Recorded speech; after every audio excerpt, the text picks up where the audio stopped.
जोहार आपको। तुमने लिया हो गिरिडीह के वासी जयराम दादा के जीता दिया हंसी हंसी। तो वही हम भी चाहते हैं, जब India is a country of states तो where is my state, where is my identity, where is Jharkhand, who is the people of Jharkhand. शादी कब करेंगे जयराम मातो? ये विचित्र सवाल है, इसका उत्तर भी अभी थोड़ा सा हमारे पास नहीं है। जो खान सार के सिल को रोक दे उसे सालार कहते हैं, और जो सरकार के दिल को रोक दे उसे टाइगर कहते हैं। क्या बात है, ये तो पूरा शूट कर रहा है, मैच कर रहा है। हाँ मैच बिल्कुल किया, एकदम धड़कने बढ़ा के रख दी हैं, अभी भी बढ़ा के रखें। आप भारी भीतरी करेंगे? एक बात बताइए, जब पश्चिम बंगाल में कोई इश्तहार आता है कि परीक्षा बांग्ला भाषा में होगा, जब उड़ीसा में स्पष्ट लिखा रहता है कि उड़िया भाषा में इंटरव्यू लेंगे, उड़िया भाषा में पेपर लिखना होगा, तो यदि हमारे राज्य में अगर हमारी ये डिमांड्स है तो क्या हटके तो नहीं है कुछ। तो आपने अपने आप को टाइगर बोला, इसके पीछे का क्या राज है? देखिए इसके पीछे का रीज़न है कि देखिए अगर बचपन में जब कोई बच्चा धीरे धीरे बढ़ता है तो कोई मोटकू, कोई पतरकू, कोई लमकू, कोई 10वीं क्लास से ये नाम है। जब क्रिकेट के मैदान में हम क्रिकेट खेलते थे और फुटबॉल में पेनल्टी को सेव करते थे, तो बहुत उड़ के मतलब पेनल्टी को सेव करते थे और कैच को बहुत हवा में लहराते हुए सट फट जाता था। कभी यहाँ भी 1-2 चोटें अभी है। तो ये खेलते खेलते हाँ, खेल के मैदान से ही हमारी चपलता के कारण और हमारे उछल कूद के कारण ये नाम टाइगर पड़ा है। तो आप क्या प्लान है आपका विधानसभा के लिए? देखिए विधानसभा के लिए प्लान है कि हम लोग सरकार कितने सीटों से लड़ेंगे आप? 50 से अधिक सीटों पर हम लोग चुनाव लड़ेंगे। मैं पूछना चाहता हूँ आपसे कि आने वाले मुख्यमंत्री हैं जयराम मातो? देखिए जनता तय करेगी। आपका इच्छा क्या है? जनता ठीक है, जनता चाहती है। मैंने कई लोग से सुना कि हाँ, तो जनता चाहेगी तो आएंगे। कि फेवरेट एक्टर कौन है? राजकुमार। और एक्ट्रेस कौन पसंद है? जेनेलिया डिसूजा।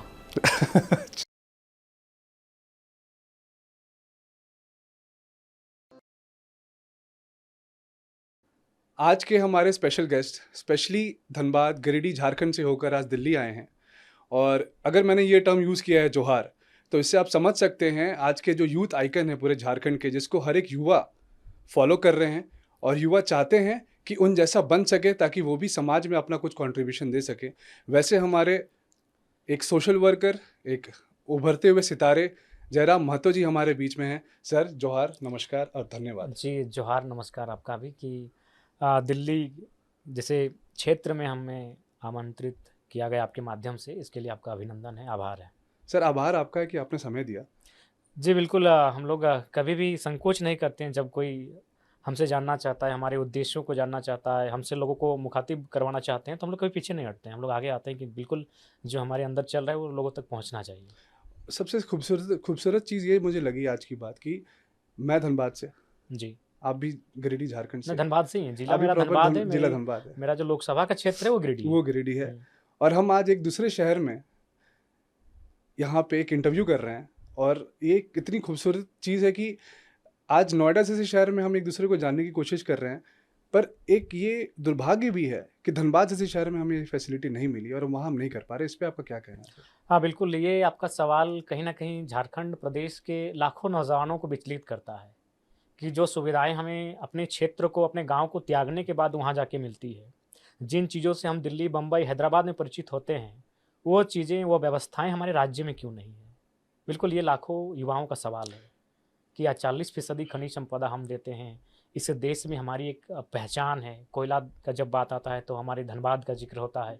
और अगर सुविधाओं में हम पिछड़ जाते हैं, हम व्यवस्थाओं में पिछड़ जाते हैं, बुनियादी ढांचों में हम पिछड़ जाते हैं, तो कहीं ना कहीं ये मलाल सबको है। तो इसके पीछे कहीं ना कहीं हमारे राज्य के जो राजनेता जो उभर कर आए, जिन्होंने इस राज्य की सत्ता की बागडोर को अपने हाथों में लिया, जनता ने जो उम्मीद से उनको दिया, वो कहीं ना कहीं विजनलेस रहे, जिस कारण आज हमारा राज्य आज कहीं ना कहीं काफ़ी पिछड़े है। वहाँ के नौजवानों को कहीं ना कहीं ये मलाल लगा रहता है। तो क्या जब आप चुनाव लड़ रहे थे तो ये सारी मुद्दों को आप रख रहे थे जनता के सामने? जी बिल्कुल, हमने मुद्दों पर ही चुनाव लड़ा। जो बाकी 2 प्रत्याशी हैं, एक कह रहे थे राम जी को लाइए, एक कह रहे थे संविधान को बचाइए, और उस बीच जयराम महतो रोटी की बात करता था, उस बीच जयराम महतो भूमि अधिग्रहण की बात करता था, उस बीच जयराम महतो विस्थापन की एक बेहतर नीति की बात करता था, पलायन पर बात करता था, नौजवानों को रोजगार का रास्ता कैसे तैयार, उस पर मैं बात करता था। और बिल्कुल उसका आशीर्वाद मिला है कि शायद मैं भारत के इतिहास से परिचय नहीं हो पाया हूँ, लेकिन मुझे लगता है कि झारखंड के इतिहास में ये पहली मर्तबा है कि कोई इंडिपेंडेंट कैंडिडेट 1 साल के कम समय में 27% वोट लेके आया। ये शायद भारत में भी ये इक्के दुक्के कहानी ऐसे होंगे। बिल्कुल आप बधाई पात्र हैं। बट जैसे आपने कहा कि आपने अपने मैनिफेस्टो में ये सब सारी चीज़ें रखी थी कि रोटी और रोज़गार और युवाओं के लिए आपने बहुत कुछ सोचा था और हमारे महिलाओं के लिए सोचा था, लेकिन आपको लगता नहीं है कि सबने आप पे थोपा है एक चीज़ कि आप सिर्फ 1932 के लिए लड़ रहे थे और आपको कोई फंड कर रहा था इस चीज़ के लिए, नहीं, नहीं, कोई देखिए मैं पॉलिटिकल अगर पार्टी? आप समय लेंगे, तो मेरा मोबाइल मेरे सामने है, मेरा फ़ोन-पे मेरे सामने है, आप देख लीजिए और फंड मेरा आज भी हो रहा है। ₹1 का, ₹11 का, ₹21 का, अगर आप कहेंगे तो हम अभी ऑनलाइन आपको ये दिखा जनता सकते करती है हैं। आपको? देखिए, जनता जो मेरे साथ जुड़ी है, ये माने जो हमारे आलोचक हैं, ये उनका सवाल है। जी, जो मेरे विपक्षी हैं, उनका सवाल है। फंड मेरा कहाँ से आता है, ये हम लगभग हज़ार बार मतलब मीडिया के सामने ला माध्यम चुके से हैं हमने आप। कह दिया है। जी, देखिए, मेरा जो फंड आता है, वो चंदा स्वरूप आता है। और मतलब जब से हम लोग चुनाव लड़ने की बात कहे हैं, जब से हमने अपना पहला अधिवेशन 18 जून 2023 को किया है, शायद कल या परसों 18 जून होने वाला है, जी, तो हमें लगता है आज 1 साल से कोई ऐसा दिन नहीं कि जो मेरे अकाउंट में पैसा नहीं आया होगा। हाँ, अच्छा, ₹1 आए, ₹11 आए, मतलब बहुत सारे नौजवान ऐसे हैं जिन्होंने प्रण लिया है कि जब तक हम लोग नौकरी करेंगे, 1 ही पैसे रुपया देते सही रहेंगे। आपके अकाउंट में देंगे और पर डे आता है। ₹1 आए, ₹2 आए, ₹10 आए, पर डे आए। ये जो चुनाव का खर्च आया, जी, जो पूरा लोकसभा हम लोग लड़े हैं, जी, ये भी माने पूरी तरह से क्राउड फंडिंग के माध्यम से ही लड़े हैं। जी, बाकायदा जब सारा चीज़ हो जाएगा, जब हम एक दिन फ्री होंगे तो अपना सारा जो ट्रांज़ैक्शन हिस्ट्री, जो मेरा इनकम हुआ, जी, जो मैंने खर्च किया, जी। वो सोशल सामने मीडिया के लाएँगे आप। प्लेटफ़ॉर्म के सामने हम रख तो देंगे। क्या जयराम महतो टैक्स देते हैं भारत सरकार को? देखिए, टैक्स के लायक तो पैसा आया नहीं है और ना ही कभी हमने नहीं, आपकी जो भीड़ है, आपका जो पॉपुलैरिटी है, आपके जो प्यार करने वाले, चाहने वाले हैं और आप इतनी सुबह-शाम करते हैं, तो हमेशा राजनीति में ये देखा गया है कि आप ज़्यादा पैसा खर्च करके ये सारी भीड़ ला सकते हैं। नहीं, एक तो भी क्या भीड़ आपके पैसे से आते थे या बिल्कुल फिर? बिना पैसों की भीड़ है। इसके लिए आप कभी भी चले जाइए, जी, ग्राउंड रिपोर्टिंग कीजिए, उन लोगों से पूछिए, जी, क्यों आए हैं? जी, क्या बोल के आए हैं? लोग जो आपको यहाँ बुलाए हैं, क्या बोल के लाए हैं? बहुत जगह ऐसा भी होता है, बाकी राजनेता कि हुँ, जयराम वहाँ है तो चल, जयराम जी, महतो आएँगे, चूँकि लोगों में एक जी, मेरे प्रति एक क्रेज़ है। जी, मुझे सुनना चाहते हैं, मुझे देखना चाहते हैं, बिल्कुल। तो बाकी मेरे ओपोनेंट दल के लोग जाके ये भ्रम के माने भ्रामक बातें फैलाते हैं कि नहीं उस कार्यक्रम में जयराम महतो आने वाला है और आके लोग भीड़ में खोजते कहाँ है? अब गाँव के लोगों को तो इतना आइडिया नहीं है कि कौन पार्टी का कार्यक्रम है, कौन नेता है, बस उनको ये कहा जाता है। तो आज तक 2 सालों में जो हम लोग का अनुभव रहा, वो स्पष्ट रहा कि जनता का जुड़ाव हमारे इमोशन से है। हुँ, जनता हम लोग के जो आइडियाज़ हैं, उनको जी, पसंद करती है जी, और उसी लिए वो अपने पैसे को खर्च करके वहाँ तक आए। नहीं तो ये आसान नहीं था। अगर कोई भी ठीक है, अगर पैसों की बात आए, तो तमाम जो नेता हैं, आज जब हम दिल्ली में बैठे हैं, तो ऐसे हुँ, मतलब हुँ, दर्जनों युवा ऐसे मिले कि हम लोग को भी चुनाव लड़ने की इच्छा है, हुँ, लेकिन कैसे? ये आपने ऐसे कैसे किया? जी। साढ़े 3 सबके लाख सबके वोट सबके दिमाग में ये प्रश्न है। कि कैसे? हुँ, हम उन्होंने कहा कि हम भारतीय जनता पार्टी से हैं, किसी ने कहा हम कांग्रेस से हैं, हुँ, लेकिन हमारी भी इच्छा है विधानसभा चुनाव लड़ने की, लेकिन अगर पार्टी हमें टिकट ना दे, हुँ, तो क्या आपकी तरह हम लोग इंडिपेंडेंट लड़ सकते हैं और इतना वोट ला सकते हैं? हुँ, तो हमने कहा देखिए ये आपकी आइडियोलॉजी पे डिपेंड करता है, ये हुँ, आपका जनता के साथ कनेक्टिविटी पे डिपेंड करता है। हुँ, तो अगर पैसे से ही चुनाव होता है, तो बहुत सारे लोग करोड़ों रुपए खर्च करने के लिए तैयार हैं। हाँ, विधानसभा में लाखों करोड़ रुपए खर्च बिल्कुल होते करेंगे। हैं, होते हैं। एक नेता होता है, एक जन नेता होता है। नेता का मतलब जैसे हमारे सांसद विधायक चुन के आए हैं। हुँ, हुँ, मोदी जी गए थे, वो कह रहे थे कि कोडरमा का भी एमपी हम हैं और सब गिरिडीह का जगह भी की हैं, एमपी हम हैं। आप बिल्कुल। मुझे देख के वोट कीजिए। तो वो लोग नेता हैं। अगर उनके स्थान पर कोई भी रहता, तो हुँ, उतना ही वोट आता। हुँ, उनके स्थान पर कल का कोई नया लड़का भी आता, तो उतना ही वोट आता। क्यों? क्योंकि वो भारतीय जनता पार्टी का कोर वोटर है। लेकिन हम लोगों ने क्या किया? एक जन नेता बनने का कार्य किया। ये जनता ने मुझे बनाया कि हम लोग अपने दम पर इंडिपेंडेंट चुनाव लड़ें और फर्स्ट टाइम हम लोग 3.5 लाख वोट मैंने खुद अपने कॉन्स्टिट्यूएंसी से लेकर आए और बाकी जो मेरे साथी हैं, हम लोग बिल्कुल। 8 लोकसभा लड़े। कुल मिलाकर 8.5 लाख, सवा 8 लाख के बीच हम लोग वोट लेके आए, जो एवरेज एक लोकसभा में 1 लाख वोट इंडिपेंडेंट कैंडिडेट के रूप में, ये भी एक ऐतिहासिक ऐतिहासिक। इसी पे अगर आप मैं पूछूँ, आपने बोला कि आपने 8 लोकसभा से चुनाव लड़ा और आपके कैंडिडेट ने लड़ा। तो आप पे ये भी थोपा गया है कि आप एम फैक्टर पे बहुत काम करते हैं। धनबाद से आपने एक मुस्लिम को टिकट दिया, रांची से आपने एक महतो को टिकट दिया। तो क्या सिर्फ जयराम महतो एम फैक्टर के ही सर्कल पे काम कर रहे हैं, उनके सराउंडेड है या उनकी सोच उससे भी आगे है? नहीं देखिए, हमारी सोच उससे भी आगे है। क्योंकि देखिए, जब इस आंदोलन का आगाज़ हुआ, तो बहुत सारे प्रलोभन मेरे पास आए हैं। यहाँ तक लोगों ने कहा कि तुम स्कॉर्पियो के ऊपर स्पीच देते हो, तो क्या स्कॉर्पियो ही हमसे ले लो, लेकिन हमें बख्श दो। अपनी सभाओं में हमारे खिलाफ मत बोलना, हमारी कंपनियों के खिलाफ मत बोलना। तो जब पैसा का प्रलोभन हम पे नहीं चला, बहुत सारे साम, दाम, दंड, भेद की नीतियाँ लगाई गई, तो फाइनली उन्होंने कास्ट को एराइज़ किया अच्छा। कि भाई चलिए इसको एक जाति में बाँध के रख देते हैं। लेकिन 3.5 लाख वोट और कुल 8 लाख वोट एक जाति के नहीं है। ठीक है, बेस जो है वो मेरा जो समुदाय में जिससे आता हूँ, नो डाउट चूँकि हम लोग इंडिपेंडेंट लड़े हैं तो बेस मेरा समुदाय रहेगा। लेकिन ओवरऑल हर एक समुदाय, हर एक तबके ने हमें मत दिया। और जहाँ तक आपने एम फैक्टर की बात कही, मैं उसको भी कहना ठीक है, एम फैक्टर झारखंड में मायने करता है। लेकिन उसके अलावा हमने हजारीबाग से वो कोयरी कुशवाहा समुदाय से थे। हमने जो हुँ, चतरा का प्रत्याशी चयन किया वो वैश्य वर्ग से आते हैं। ठीक है। हमने जो दुमका का प्रत्याशी को चयन किया वो संथाल समुदाय से आते हैं। हमने जो सिंहभूम से प्रत्याशी का चयन किया वो हो समुदाय से आते हैं। तो सभी समुदाय का मिश्रण रहा। हमने यादव समुदाय से कोडरमा में थे। अच्छा। तो ऐसा नहीं है, हमने हर एक वर्ग, हर एक तबके, चूंकि पहला चुनाव है, हम लोग अभी बहुत चीज़ें और भविष्य में इम्प्लीमेंट करेंगे। लेकिन ओवरऑल हमने सभी को साथ लेकर और साथ जोड़ने का प्रयास किया है, क्योंकि ये आवाज़ शोषितों की है, ये आवाज़ विस्थापितों की है, ये आवाज़ झारखंड के हर एक युवाओं की, आने वाले युवाओं की। बिल्कुल। तो जैसे आपने बोला कि लोकसभा चुनाव में आपने हर एक वर्ग को, हाँ, हर एक वर्ग को हमने साधने का प्रयास किया। क्या आपके लिस्ट में जब आप टिकट बांटते हैं तो उसमें सबसे पहली प्रायोरिटी 1932 रहती है कि अगर वो 1932 का पहले का है तभी मैं टिकट दूंगा, बाद वाले को नहीं दूंगा? देखिए, बिल्कुल प्राथमिकता हमारी जो इस झारखंड का मूलवासी है, देखिए कहीं 32 का सर्वे है, कहीं 64 का है। तो जो हमारे मूलवासी हैं, कहने का तात्पर्य जिनका इस राज्य के अलावा कहीं कोई संबंध नहीं है। तो क्या वो अभी तक हमारे सरकार में, झारखंड प्रदेश में इम्प्लीमेंट हो चुका है? नहीं, इम्प्लीमेंट 2 बार सरकार ने प्रयास किया, लेकिन राजभवन से वो वापस हो चुका है। तो फिर ऐसा क्यों? ऐसा रीज़न देखिए, सबसे पहला बात है कि इसी देश में जब लोग संविधान की बात करते हैं, कानूनों की बात करते हैं, तो मुझे नो डाउट कानूनों का सम्मान हर कोई करता है। लेकिन एक ही देश, 2 पड़ोसी राज्य, एक बिहार, एक झारखंड। जब बिहार में एक पॉलिसी आती है विधेयक को लेकर, आरक्षण विधेयक को लेकर 75% वहाँ राज्यपाल स्वीकार कर लेते हैं। यहीं तमिलनाडु में 69% को सरकार मैंने राज्यपाल स्वीकार कर लेते हैं। लेकिन झारखंड में बस उसी अनुपात में आता है 77%, लेकिन यहाँ के राजभवन से वो अस्वीकार हो जाता है। तो ये तो कहीं ना कहीं हर किसी को समझना होगा कि झारखंड जब से अलग हुआ है, यहाँ जो बाकी राज्य के लोग रहे, उन्होंने इस सिस्टम को ही हाईजैक कर लिया है। और यहाँ कोई पॉलिसी नहीं बनती है तो उसके पीछे वो सिस्टम जिम्मेवार है जो नहीं चाहती कि इस राज्य के आम व्यक्ति का उत्थान हो। तो हम लोग आशा किस पे करें? तो ओवरऑल एक रिजल्ट सामने यही आया कि जिस बात का हमें अंग्रेजों के कालखंड में भय था कि हम लोग सरल स्वभाव के लोग हैं, झारखंड वासी, जंगलों में, पर्वत पहाड़ों में अपना खेती बाड़ी के माध्यम से जीवन यापन करने वाले लोग, कहीं भविष्य में कोई हमें हमारी ही जमीन से बेदखल ना करे। और आज वो हुआ, कहीं उद्यमियों के माध्यम से हुआ, कहीं कॉर्पोरेट घरानों के माध्यम से हुआ, और कहीं आज भूमाफियाओं के माध्यम से हो रहा है।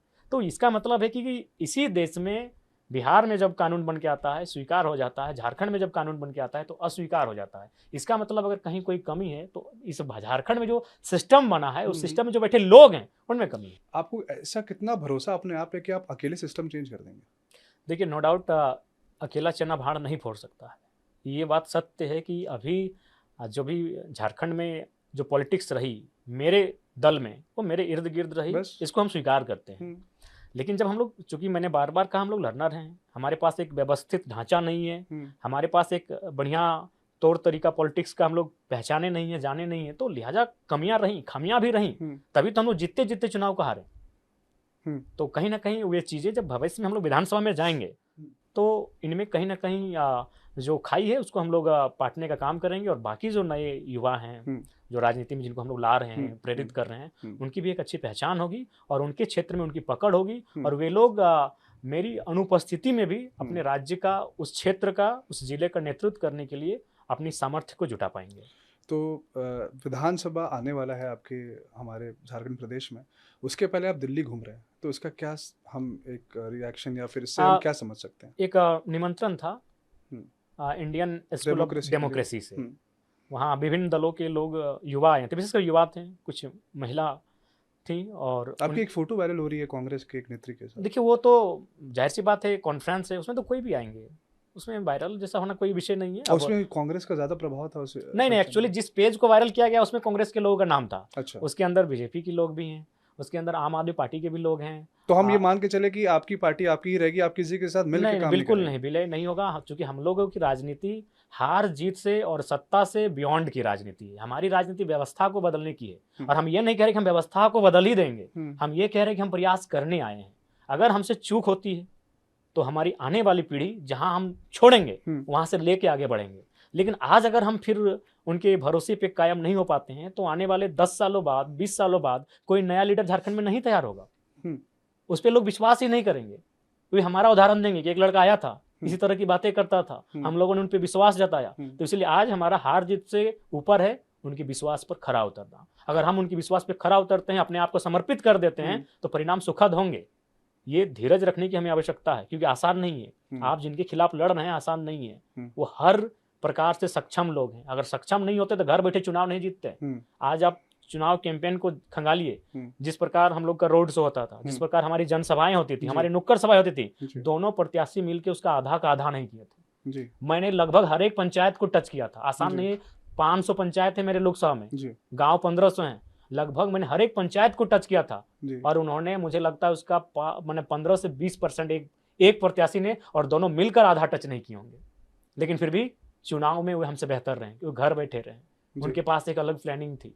तो उनके पास पूरा बैकएंड सपोर्ट था पूरा, चूंकि 15 साल, 25 साल, 30 साल, 40 साल पुरानी पार्टी है। और देखिए, सबसे महत्वपूर्ण जो चीज रहा, वो पूरा देश जान रहा है कि यहाँ अभी फिलहाल हर एक लोकसभा में, खासकर उत्तर भारत की अगर बात करें तो एनडीए का 3 लाख से 3.5 लाख वोट है। उसमें जीते या हारे मैटर नहीं है। ठीक है। और ठीक 3 से 3.5 लाख एनडीए का अपोनेंट वोटर है, कि हम एनडीए को नहीं देंगे। और एक है कि हम एनडीए को ही देंगे, प्रत्याशी कोई रहे, माने अच्छा रहे, बुरा रहे, क्रिमिनल रहे, उसमें चार्जेस रहे, वो बेकार रहे, वो शराबी रहे, कुछ भी रहे। चार्जेस तो आप पे भी हैं। मेरे चार्जेस जनता के लिए है, मेरे चार्जेस आपराधिक नहीं है। सारे यही कहते हैं, सारे नेता यही नहीं, ठीक है, मैं आपको एक्सप्लेन कर रहा हूँ, उनके चार्जेस को जानिए आप। मेरे चार्जेस कब हुए? जब मैं स्टूडेंट की मांग को लेकर विधानसभा के सामने बैठा। मेरे चार्जेस कब हुए? कि जब मैं एक मजदूर की डेड बॉडी को मुआवजा की मांग को लेकर कंपनी के गेट पर बैठा। तो ये चार्जेस तो मेरे आपराधिक चार्जेस नहीं है, जनता के लिए है, जनता के लिए है, मेरे लिए नहीं है। तो ये एक माइंडसेट है कि भाई एनडीए से जो भी प्रत्याशी आएगा हम उसी को करेंगे, वो अच्छा है बुरा है उसके पास भेजा नहीं भेजा ले से कोई मतलब नहीं। और एक वोट क्या है कि जो एनडीए के खिलाफ होगा हम उसी को वोट करेंगे, वो अच्छा है बुरा है, वो काम करे ना करे मतलब नहीं है। तो उन 3.5 लाख वोटों के बीच मैं अपनी पहचान बना रहा था, और मैंने भी उसी 3.5 लाख के रेशियो में ही पहचान बनाई एकदम सेम। जो मेरा आंकड़ा था कि भाई 3 लाख से 3.5 लाख एनडीए का वोट फिक्स है, और ठीक उसके अपोनेंट 3 लाख से 3.5 लाख वोट फिक्स है। तो जयराम जी, क्या मैं ये सोचूं कि आप विधानसभा की तैयारी कर रहे थे, आप फुली प्रिपेयर्ड नहीं थे, कि आपको पहले से क्लियर था कि लोकसभा में तो तय है क्या होना है? नहीं, मुझे पूर्ण आशा था कि हम लोग 2-3 सीट जीतेंगे, क्योंकि हमारा ये मानना था कि मान के चलो 12,53,000 पोलिंग हुआ है, 3.5 लाख एनडीए यूपीए का वोट है, होता है 7 लाख, बच जा रहे हैं लगभग 5.5 लाख। तो हम लोग उम्मीद किए तो 5.5 लाख में नोटा और बाकी प्रत्याशियों को हटा के काट कर छांट कर हम लोग 4 लाख 4.25 लाख वोट ले आएंगे। अच्छा। और बिल्कुल वही गणित हुआ, जो जीता वो 4.5 लाख ही वोट लाया था। और हमने ये भी कहा था कि 370 से 380 के बीच उसका रहेगा जो सेकंड में रहेगा, और जो थर्ड में रहेगा उसका 350 रहेगा। वही हुआ, सेम हुआ, बस प्रत्याशी चेंज हुए। तो जो हम लोगों ने आकलन किया था इतनी कम आयु में, अपने दोस्तों के बीच हमने यही आकलन किया था कि यही गणित होने वाला है लोकसभा चुनाव का। और हमारा जो ताकत रहा वो जो प्रवासी मजदूर रहे, जितने भी मजदूर थे उनको हमने विशेष अपील किया, उन्होंने अपने घर में टेलीफोनिक किया। और जो न्यू वोटर थे वो मुझे लगता है प्रवासी मजदूर आपके वोटर हैं? हाँ, चूंकि मान के चलो बाहर में है, उनका फैमिली तो घर में है। और मैंने हमेशा प्रवासी मजदूरों की पीड़ा को हमेशा उठाया है, प्रवास की समस्याओं को उठाया है। किस बेसिस पे क्या सेटअप करेंगे आप वहाँ पे? देखिए, उसके लिए सबसे पहले जब मैं कल आया, देखिए मैं एक 29 साल आप अकेले एक सीट से क्या कर लेते? बिल्कुल, एक सीट से एक अकेला भगत सिंह भारत देश में क्रांति की आवाज बनता है, एक गांधी लाठी लेके अंग्रेजों के पीछे चल पड़ता है और खदेड़ के रख देता है। तो शुरुआत अकेले से ही होती है। अगर मैं एक सीट से आ जाता, मुझे पूर्ण विश्वास है कि जिस विश्वास के साथ और जिस तथ्य और तर्क के साथ मैं लोकसभा में अपनी बातों को प्रस्तुत करता, शायद ही ये जो 14 लोकसभा सांसद जीत के गए हैं, अगर ये प्रस्तुत करने का साहस भी दिखा पाएंगे। आसान नहीं है। तो क्या आपको धमकियां आती थी? बिल्कुल, ऑब्वियसली कई मरतबा मैं बताना चाहूंगा कि जो मेरे पुलिस में जो हमारे लोग हैं झारखंडी सेंटीमेंट के, कई मरतबा हमें फोन किया कि कोशिश की जाए घर मत सोइए। अच्छा, पहले वो आपको इन्फॉर्म? हाँ, इन्फॉर्म किया आज आपके बारे में मार्केट में ये चर्चाएं हुई, तो आपने कोई प्रोटेक्शन? ये हमें नहीं, हमने स्पष्ट कहा है कि हम ये हम लोग सुरक्षा कर्मियों के साथ नहीं चलने वाले हैं। क्या आपको सरकार ने ऑफर किया? नहीं, सरकार ने कभी ऑफर नहीं किया है, हमने कभी दिलचस्पी भी नहीं जब दिखाई है। लेकिन ये चीजें सच्चाई है कि जिस मुखरता के साथ झारखंड के मुद्दों पर मैंने कहा है, मैंने तो चाहे कोई कंपनियां रहे, बाकायदा मैंने कई अवसरों पर टाटा के प्रबंधन पर भी सवाल खड़ा किया है। नो डाउट, टाटा आज दुनिया में नाम है भैया, उसके नाम का शोहरत है, इज्जत है हमको, लेकिन जिन्होंने जमीन दिया है खासकर झारखंड में, ठीक उनका जो व्यवहार है वो नकारात्मक है। तो अगर मैं कहना चाहूँ कि अगर आप विधानसभा में अगर आप जीतते हैं, तो आप क्या विधानसभा में अगर आप और भी अच्छे सीट्स लाते हैं, तो आपका क्या रहेगा लोगों के लिए कि आप उनके एक सहारा बन सकें, ताकि मजदूर बाहर ना काम करके आपके ही क्षेत्र में काम करें? बिल्कुल, सबसे पहली बात है कि आप हैं चाहे हम हैं, अगर हम लोग साधु संत सन्यासी नहीं तो हमारा मकसद है गृहस्थ जीवन का। और गृहस्थ जीवन में प्राथमिकता होती है इकोनॉमी की, संपत्ति की, तो हमें उस पर काम करना होगा। तो उसके लिए सबसे पहले हमें रोजगार पे बात करना होगा। और अगर रोजगार की अगर हम बात करेंगे तो कल जैसे ही हम दिल्ली आए हैं जी, हमने कृषि विश्वविद्यालय के जो स्कॉलर हैं उनसे हम मिले। पहली बार दिल्ली आए? नहीं, दिल्ली हम तीसरी बार आए। तो ये चंदा से फ्लाइट से आए आप? जी, नहीं, ट्रेन से आए हैं, इस बार ट्रेन ट्रेन से आए, से कभी फ्लाइट से भी आते हैं, इसमें तो कोई। ये पूरा आपको जनता स्पॉन्सर कर रही हाँ, है? जनता स्पॉन्सर करती है या फिर कोई सहयोगी। जैसे हम अभी आपका इंटरव्यू दे रहे हैं, बगल में हमारे जो साथी बैठे हैं इंजीनियर का कार्य करते हैं। तो ऐसा नहीं कि ठीक है, मानते हैं झारखंड आपको लोगों का प्यार है, लोगों का प्यार है। आशीर्वाद है उन एग्रीकल्चर के रिसर्च स्कॉलर के बीच बैठकर हम लोग इसी विषय पे चर्चा किए हैं, कि आपके क्षेत्र में क्या। हाँ, कि हम पलायन को कैसे रोकें और रोजगार सृजन ज़्यादा से ज़्यादा कैसे हो। हम्म। तो वहाँ प्रमुख एक ही बात सबसे पहले से निकल कर सामने आई कि झारखंड रहे चाहे भारत रहे, वो कृषि प्रधान क्षेत्र है। हम्म। लेकिन झारखंड एक फसलीय क्षेत्र है, हम्म। यानी एक फसल 4 महीने में कंप्लीट हो जाती है, 4 हम्म। महीने तक ही खेत में रौनक रहती है उस फसल को लेकर, ठीक है। बाकी 8 महीने तो हमारा खेत खाली हो जाता है। हम्म। तो यदि इरिगेशन की व्यवस्था हो, यदि या फिर कम पानी में ऐसे उपज लगाया जाए, जैसे मुनगा पे चर्चा हुआ, पपीता पे चर्चा हुआ और बहुत सारी फसलों पे चर्चा तो हुआ, ऐसे फसलें फलेंगे हमारे यहाँ? संभावनाएं भरपूर संभावना उसी फसलों के लिए हमारा क्षेत्र है। हम्म। तो क्या होगा उससे कि अगर हम दोहरी फसल पे पहुंचते हैं तो पलायन आधा हो जाएगा।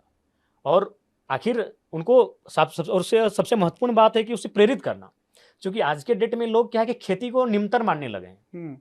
एक माने है, मतलब एक भावना जो है ये कहीं ना कहीं एक किसान के बेटे के बीच जो भी कारण रहे हैं बीते 20 सालों में, ये गिरावट आई है। तो उसको इस बात के लिए मोटिवेट करना होगा कि आप आखिर प्रदेश जाते हैं, केरल में जाके मछली फैक्ट्री मछली वाला काम करते हैं, आप कहीं टावर में चढ़ के अपने जीवन को रिस्क लेकर टावर का काम करते हैं, कहीं आप कंपनी में किसी होटल में मैनेजमेंट का काम करते हैं, भोजन परोसने का काम करते हैं। तो खेती के लिए आपको उनको प्रेरित करना होगा कि अगर आप पूरा परिवार अगर मिलके किसी एक फसल को या किसी एक फसल पे ही लगता है और अगर उसका अगर रिजल्ट महीने में 30,000, 35,000, 40,000 तक आता है, तो वो कहीं ना कहीं प्लान से हटेगा और बाहर जाने के स्कोप से भी उसका ध्यान घर में बैठकर काम करने पर रहेगा। लेकिन उसके लिए कि आपको खेती के लिए प्रेरित करना, तो इसीलिए बाकायदा मैंने दिल्ली की टीम से इसीलिए कहा कि हम लोग गांव के बच्चे हैं, अगर गांव में जाकर गांव की बात करेंगे तो लोग एक्सेप्ट नहीं करेंगे, लेकिन आप दिल्ली में जाकर अपना परिचय देंगे कि हम दिल्ली से रिसर्च टीम आए हैं और मैं जो बात कहता हूँ वही अगर आप कहेंगे थोड़ा सा प्रभाव पड़ेगा। तो कहीं ना कहीं हमें आज जो व्यवस्थाएं बदल रही हैं, आज जिस प्रकार से बेरोजगारी का दर बढ़ रहा है, उनके विकल्प तराशने की आवश्यकता है और विकल्प तराशे जाएंगे। जहां समस्या होती है समाधान वहीं होता है। कोई प्रयास तो करे, ये राजनेता जो बैठे हैं ये प्रयास तो करें, ये प्रयास ही नहीं करना चाहते हैं। ये चाहते हैं कि संसद का चुनाव इसलिए जीतें कि टैक्स माफ हो जाए, संसद का चुनाव इसलिए जीतें कि मेरा जो एक व्यापार का जो ढांचा हम बना के रखे हैं उसको बरकरार रखें, उसको बचा के रखें और लोगों के सामने एक वाइट कलर अपने आप को प्रेजेंट करें। बहुत कम इक्के दुक्के ही ऐसे राजनेता हैं जो दिल से उस संसद में लोगों की आस्था का मान और मर्यादा रखने के लिए जाते हैं। जयराम जी, ये तो बात हो गई आपके मजदूरों की। आपने बहुत अच्छा सोचा कि वहाँ पे मजदूर जो हैं, अगर हमारे जो 8 महीने का जो गैप रहता है, अगर वहाँ पे उनको 8 महीने की अगर भरपाई हम 4 महीने में भी कर देते हैं ना, तो 50% बोल रहे हैं सीधा डाउन हो जाएगा, एकदम 50% डाउन हो जाएगा। बहुत अच्छी सोच है। लेकिन जयराम जी, उनके लिए आपने क्या सोचा है? जो युवा हैं, हर युवा को आप खेत में नहीं ले जा सकते। नहीं, युवा खेत में नहीं जाएगा। उनके लिए क्या करेंगे? देखिए, उसके लिए सबसे पहली बात है कि आपको स्किल डेवलपमेंट के प्रशिक्षण केंद्र लगाने होंगे। तो फिर केंद्र की योजनाओं पे आ गए? नहीं, मैंने केंद्र का मतलब सेंटर। तो सेंटर क्या आपकी पार्टी अपने ही लेवल पे करेगी या किसी सरकार से सपोर्ट करेगी? राज्य लेवल पर करेगी और हम लोग ऐसे लोगों को अपने राज्य में आमंत्रित करेंगे जो हमारे राज्य में इन्वेस्ट करें। लेकिन हाँ, इन्वेस्ट का तरीका आप जान रहे हैं, लेकिन इन्वेस्टमेंट के पीछे का कितना जो चैनल है उसको आपको नहीं लगता कहीं ना कहीं आपको वहां फिर दबाया जाएगा? देखिए, दबाया जाएगा, लेकिन मैं चाहता हूं कि अब उन लोगों को भी ईमानदार बन के सामने आना चाहिए। इस देश की हालात, आज लोग कहते हैं हम देशभक्त हैं, हम देश से प्रेम करते हैं। तिरंगा से प्रेम करना देश प्रेम नहीं होता है। सिर्फ तिरंगे से अगर आप प्रेम करते हैं 26 जनवरी और 15 अगस्त के दिन, वो देश प्रेम नहीं होता है। देश की जनता से आपका प्रेम होना चाहिए।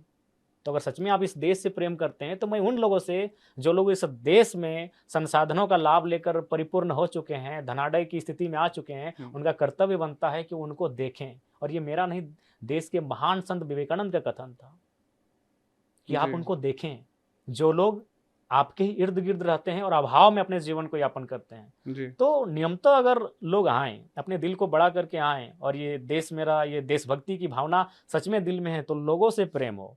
तो आप क्या प्लान है आपका विधानसभा के लिए? देखिए, विधानसभा के लिए प्लान है कि हम लोग सरकार कितने सीटों से लड़ेंगे आप? 50 से अधिक सीटों पर हम लोग चुनाव लड़ेंगे। और उसकी फंडिंग कहाँ से होगी? उसकी फंडिंग जनता ही करेगी, क्राउड फंडिंग करेगी। वो तो जयराम महतो के नाम पे आएगी।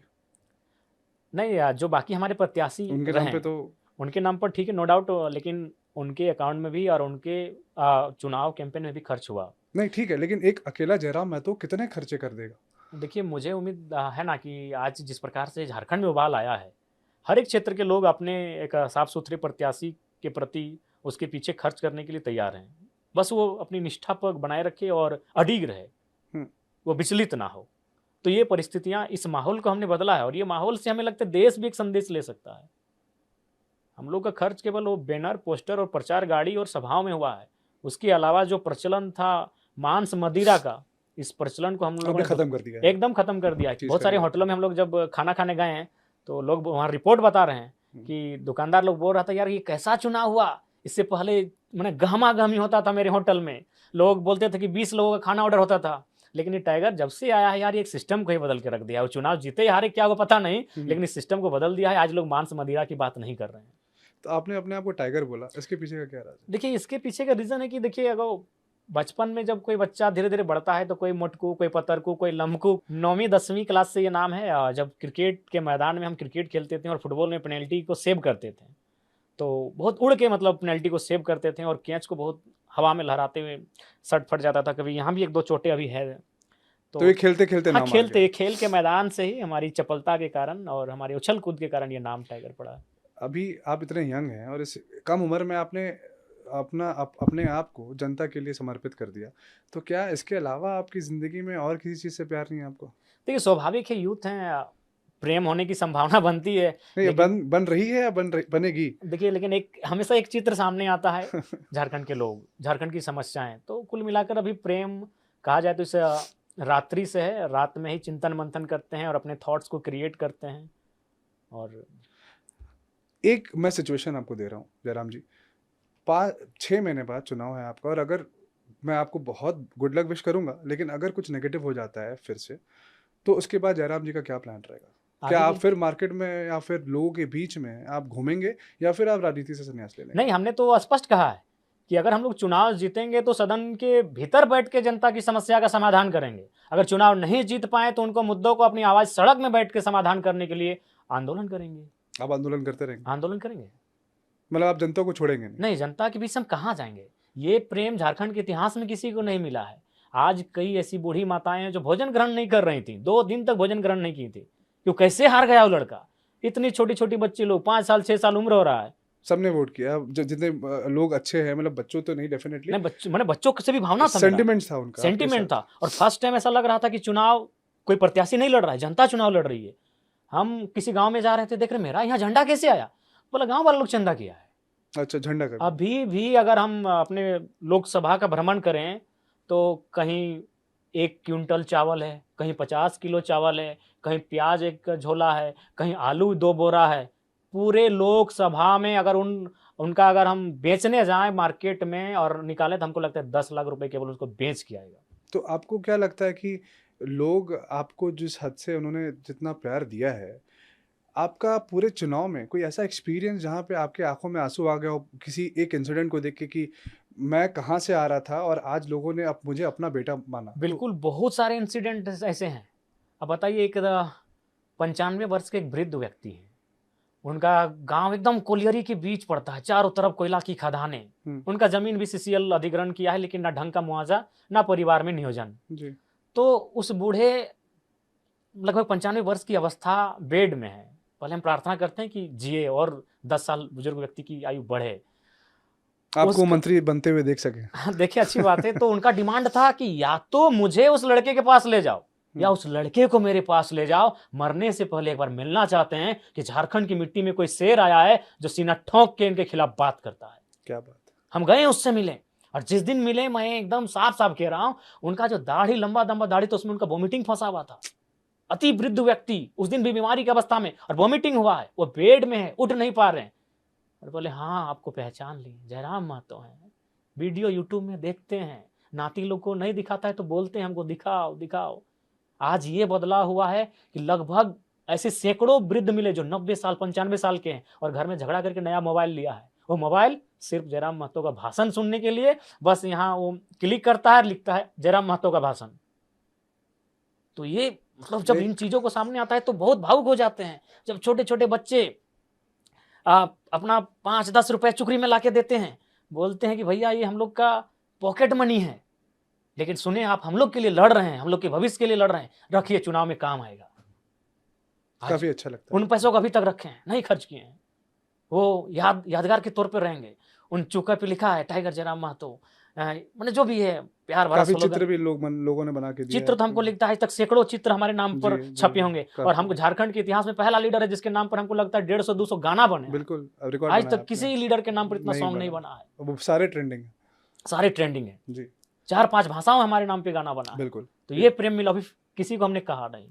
लोगों को पैसा देना पड़ता है अपने नाम पे गाना बनाने के लिए, लेकिन हमें ये प्यार मिला, तो उसी प्यार का हम कर्जदार हैं। और इसीलिए चुनाव जीते या हारे हम जनता के बीच रहेंगे। और ऐसा नहीं है, आज भी जैसे सुबह मेरी उठती है कम से कम 100-150 लोग आते हैं अपनी समस्याओं को लेकर। लेकिन हाँ, पहले अगर मतलब 10 में 2 समस्याओं का समाधान, 3 समस्या का समाधान कर पाते हैं। क्योंकि एक भाई बिना किसी संवैधानिक पद पे नहीं हो ही नहीं सकता वो चीज। तो मैं 2-3 समस्याओं का समाधान अभी करता हूँ, लेकिन जिनका नहीं कर पाता हूँ इनको कभी नहीं कहता कि हमसे नहीं होगा। हम प्रयास करेंगे, अपनी टीम से करेंगे, उससे करवाएंगे, लेकिन हम हर एक समस्याओं को गंभीरपूर्वक सुनते हैं, गंभीरतापूर्वक। ये तो रहा है। तो जयराम जी, मैं ये समझना चाहता हूँ आपसे कि आपके पीछे का इंस्पिरेशन क्या है? मतलब कोई एक साल में तो ये आश्चर्य है, मुझे भी आश्चर्य लगता है कि एक ऐसा इंसान जो एक छोटे से शहर से, छोटे से गांव से, और आज उसको पूरा विश्व देख रहा है। इनफैक्ट मुझे कुछ लोगों ने वीडियोस भेजे और वीडियोस में क्वेश्चंस पूछने के लिए उन्होंने कहा, यूएस में रहते हैं, झारखंड के हैं, कि भाई जरूर इनसे पूछना। तो आपको क्या इंस्पायर करता है ये? देखिए दादा, मैंने आज तक मैं समझ नहीं पाया हूँ कि सही बात है। मुझे भी कभी कभी लगता है, मैं जब चूंकि मैं तो एक पीएचडी का छात्र हूँ, तो दर्शन हमारे खोपड़ी में ही है। एक दार्शनिक की तरह सोचना, व्यवहार करना, ये हम लोग का माइंडसेट है जी। तो जब भी हम एकांत में आते हैं, हम भी सोचते हैं इन विषयों को, कि एक उम्र खपा देते हैं लोग। तो इसके पीछे कोई है आपका सपोर्ट? हमें लगता है नियति है, वही हमें चयन करके यहाँ तक लाई है। साफ नियति, एकदम साफ नियति है। आप पूजा पाठ करते हैं? हाँ, आस्था सबकी है, हम हर एक धर्मों का सम्मान करते हैं। हमारे मित्र अगर किसी भी कार्यक्रम में उनकी आस्था का, बिल्कुल हम वहाँ पहुँचते हैं। तो आप सारे आस्था को, सारे वर्ग को एक साथ लेके चलना हम चाहते हैं कि सभी की आस्था का सम्मान। लेकिन कभी तो ऐसा हुआ होगा ना, आपने कहा कि आप फुटबॉल बहुत खेलते थे, हाँ। वहां से आपका नाम टाइगर पड़ा जी। लेकिन वो टाइगर से राजनेता कब बन गया के भी आपको पता नहीं चला? सही पता नहीं चला, एकदम बिल्कुल पढ़ाई करते करते कैसे? कभी आपने कॉलेज में, स्कूल में राजनीति नहीं करी? नहीं, कभी मैंने एक आंदोलन नहीं किया? मॉनिटर का चुनाव हम नहीं लड़े हैं। सबसे पहला आंदोलन कहाँ किया आपने? एक होमगार्ड का आंदोलन था, 2020 के आसपास था। वहीं से शुरुआत हुई? नहीं, वहां से शुरुआत, उसका फिर थम गए। वो तो एक जिला का आंदोलन था, ये तो ये भी 2 ही जिला का आंदोलन था, लेकिन ये बूस्टअप हो गया, पूरा बूस्टअप हो गया। क्या 1932 के चक्कर में? नहीं, 1932 की उसमें बात ही नहीं हुई थी। ये भाषा का मूवमेंट था, और कुछ भाषाएं जो हमारे राज्य की नहीं, जैसे उदाहरण के लिए देखिए, भोजपुरी के ऊपर आपने काफी कुछ बोला था। नहीं, हमने ये कहा कि ये हमारे राज्य की भाषा नहीं है। काफी लोगों ने इसको नेगेटिव नहीं, राज्य की नहीं, हमारे जिले धनबाद बोकारो की वो भाषा नहीं है। काफी लोग ने, मुझे याद है। एक्चुअली देखिए, लोग क्या समझते नहीं समझते, मेरे सारे वीडियो वहाँ पड़े होंगे, हो सकता है कुछ बोलने में त्रुटियां होंगी, लेकिन मैंने स्पष्ट कहा है कि भाषा यानी किसी की मातृभाषा, और हर एक की मातृभाषा का सम्मान है, और हम आदर भी करते हैं। लेकिन मैंने ये दलील दिया था कि धनबाद और बोकारो की जो सीमा है, यहाँ की जो भाषाएं हैं वह संथाली हैं, कुड़माली हैं, खोरठा हैं, जो वहाँ के मूलवासी बोलते हैं। भोजपुरी नो डाउट, भोजपुर की सुंदर भाषा होगी, मगही मगध की सुंदर भाषा होगी, हमें कोई आपत्ति नहीं। मैंने ये भी तर्क दिया था कि आपको किसी भाषा में गीत सुनने से, गाने से कोई किसी ने अवरोध नहीं उत्पन्न किया है। आकाश में चिड़ियां उड़ती है, उड़कर इस सीमा से उस सीमा में चली जाती। किसी ने कहा कि तुम अगर मेरी सीमा में आए हो तो इस भाषा में गीत मत गुनगुनाओ। मैंने कहा कि हम अपने जिले में आपको कानूनी मान्यता नहीं देंगे। लेकिन आपको लगता है इससे प्रभाव पड़ा है? मुझे नहीं लगता। धनबाद में आज भी लोग भोजपुरी बोल रहे हैं, बोलते हैं, लेकिन कानूनी मान्यता तो नहीं देंगे। क्यों नहीं बोले हमारे लोग भी अगर मान लीजिए दिल्ली में रहते हैं तो अपनी भाषा में बात करें, क्या? लेकिन आपको लगता है कि इससे आपका बहुत नेगेटिव फैल चुका है? नहीं, नेगेटिव लोगों, क्योंकि वो आपके वोटर है। देखिए, धनबाद जिला ठीक है, वोटर है, अच्छी बात है, लेकिन सत्यता को उनको भी स्वीकार करना होगा। लेकिन आप कितने लोगों को बदलेंगे? ठीक है, हम तो बदलने का प्रयास करेंगे, हम अपने सिद्धांतों से समझौता नहीं करेंगे। तो क्या आप चाहते हैं कि झारखंड में जब आप पावर में आएंगे तो खोटा को आप एक लैंग्वेज, देखिए जिला वाइज सर्वे होगा, क्योंकि झारखंड विविधताओं का राज्य है। देखिए, भाषा को लेकर विवाद कहाँ होता है? तो आप सिर्फ एक ही जिला के बीच में रहना चाहते हैं? नहीं, एक ही जिला के बीच नहीं रहना चाहते। मेरा कहना है कि जब भाषा को परीक्षा में शामिल किया जाएगा तो जिला वाइज सर्वे हो कि उस जिला में जो मूलवासी झारखंड के वो किस भाषा को बोलते हैं। एक बात बताइए, कैसे डिवाइड करेंगे आप इसको? बिल्कुल सर्वे से होगा। कैसे सर्वे लेंगे? भाषाविद हैं, वहाँ के लोग हैं, वहाँ का इतिहास है, वहाँ की संस्कृति, वहाँ की परंपराएं हैं। लेकिन- अच्छा नहीं, मेरी एक सीधा सा मेरा सवाल है, यूपी बिहार के लोग या फिर अन्य राज्यों के लोग तमिलनाडु भी रहते हैं, तो क्या वहाँ वो भोजपुरी भाषा का डिमांड करेंगे? नहीं करेंगे। महाराष्ट्र में भी हमारे लोग महाराष्ट्र में रहते हैं, हम्म, 5 लाख लोग महाराष्ट्र में रहते हैं, तो क्या वहाँ कुड़माली, खोटा, संताली का डिमांड नहीं करेंगे? चलेगा। नहीं करेंगे। तो बस यही चीज हम भी चाहते हैं कि हमारे राज्य में भी आप जो अन्य राज्यों से आकर हैं, रहते हैं, कमाते हैं, खाते हैं, लेकिन आपको नहीं लगता संस्कृति तो कि यहीं क्या स्थापित होगी? दूसरे प्रदेश की आपने नाम लिया, उसमें ऑलरेडी वहाँ का जो भाषा है वो प्रभाव उसका रहा है शुरू से। देखिए, हमारे यहाँ मुझे नहीं लगता कि लोग खोटा में ही बात करते हैं। ये आपने सत्य कहा कि जो हमारे लोकल लैंग्वेज हैं, बिल्कुल, आपके चाहे- लोकल लोग नहीं बात करते खोटा क्यों में। नहीं करते, तो उसका वो कारण बंगाली ज्यादा यूज करते मैं हैं। उस तर्क को देना चाहता हूँ। नहीं, देखिए, बंगाली नो डाउट झारखंड के मूलवासी भी यूज करते हैं। कहाँ? जो धनबाद बोकारो की सीमा से, जो बस बंगाल का मैंने सीमा है। आपके जिले की बात करी। बिल्कुल वहाँ बात करेंगे ही। अगर भोजपुरी भी अगर लोग बाय द वे बोलते हैं झारखंड के, तो कहाँ बोलेंगे? गढ़वा पलामू के लोग बोलेंगे। हम्म। लेकिन अब धनबाद में खोजेंगे तो ये तो, अब आपने कहा नो डाउट कि हमारे लोग भी अपनी जो भाषा है नहीं लोकल बोलते की नहीं बोलते। क्यों नहीं बोलते थे?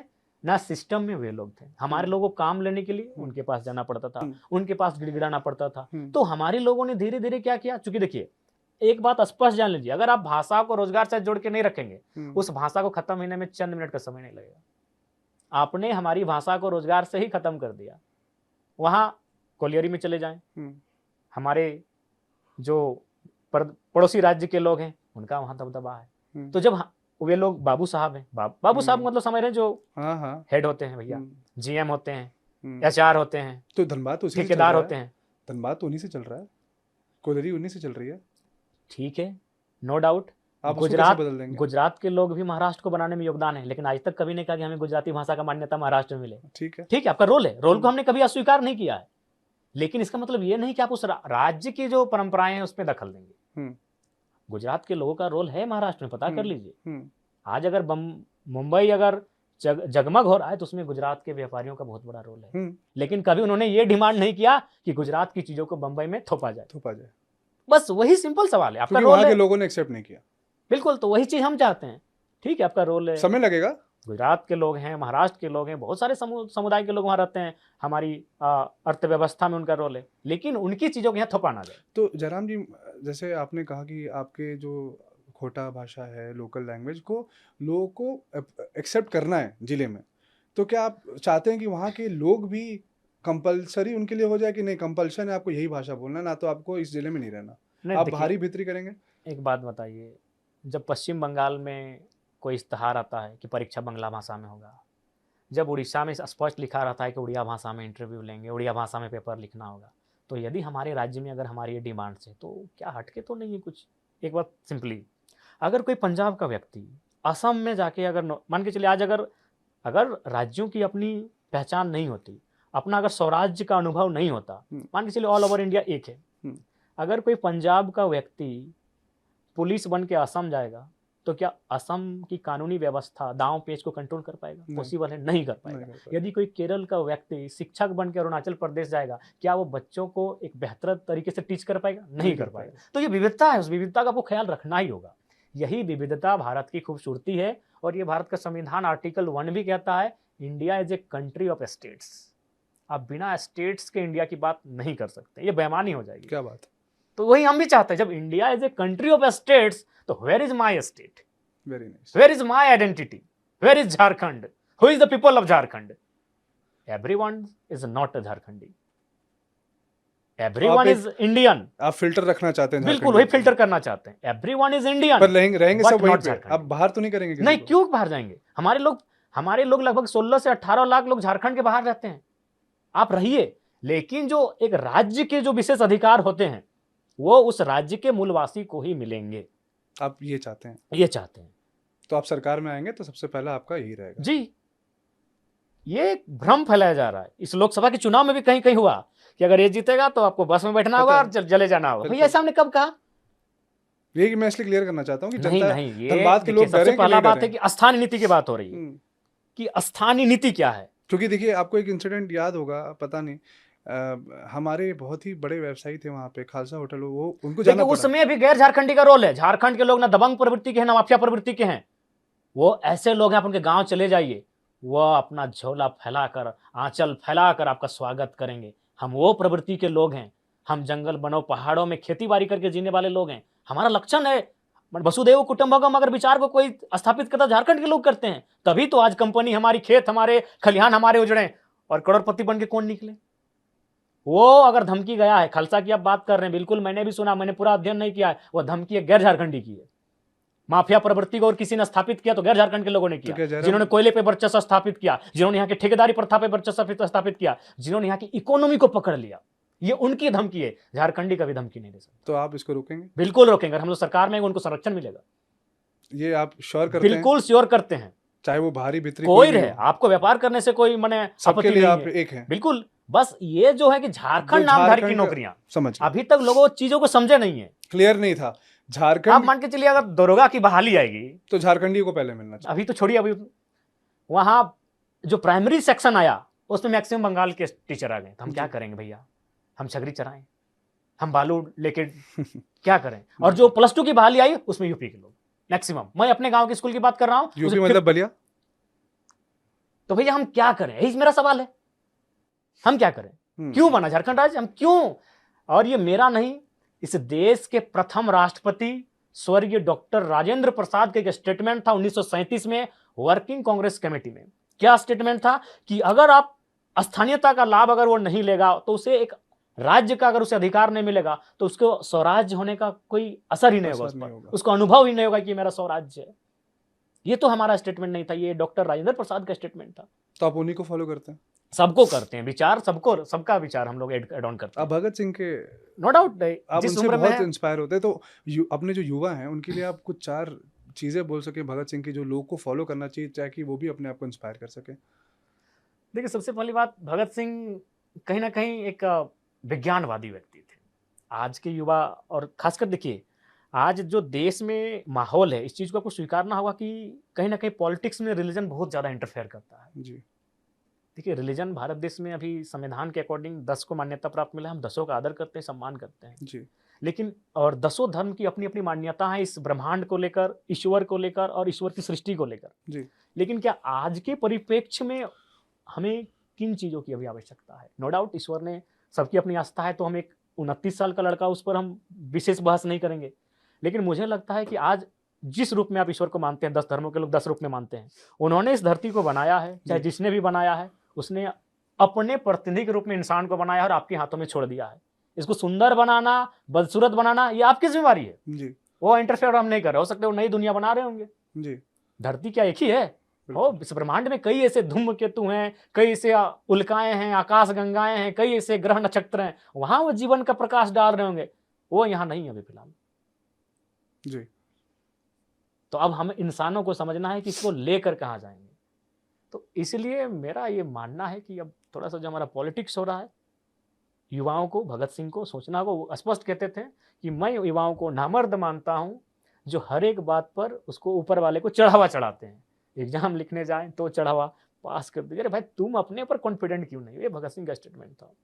तो जयराम जी, अगर मैं आपके लाइफ के बारे में बात करूं, एक 29 साल का लड़का जो कि एक छोटे गांव से आकर इतना अपने जनता और देश के लिए भी इतना सोच रहा है, क्योंकि भगत सिंह से आप इंस्पायर होते हैं, तो आपने आगे के लाइफ में आप सिर्फ पॉलिटिकली एक्टिव रहना चाहते हैं या फिर आप कुछ और करना चाहते हैं लाइफ में जो कि अधूरा रह चुका, लेकिन आपका मन है कि एक बार वो भी ट्राई करना चाहता हूँ? मतलब पॉलिटिकल तो लाइफ आ चुका, उसके अलावा आपको क्या पसंद है?